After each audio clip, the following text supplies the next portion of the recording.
So we're in Madrid, or near Madrid, to drive a pre-production version of the 2019 Corolla. As we've probably seen on CompleteCar.ie, the Auris is no more, and the Corolla will now be offered in hatchback, saloon, and this Touring Sports estate. It's a very attractive looking car. Even this mild disguise here on the front doesn't really hide the fact that it is a good looking car. And actually we've seen the finished car already, so this is purely for the sake of it, really, for a different story.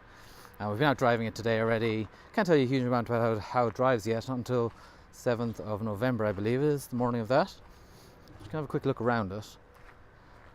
Now, this new Corolla has been, as well as the old 1.8 litre hybrid powertrain, it also gets a new 2 litre. So it's got a bit more power, more torque, but it's a different transmission as well. And actually it's aimed at getting diesel buyers out of their cars and into hybrids, which should be interesting. This car, if you go into your Toyota dealer right now, they'll discuss pricing with you and let you make an order. I think prices start at just under 27,000 euro. For a lot more, and when the driving impressions are allowed to be printed, have a look at CompleteCar.ie.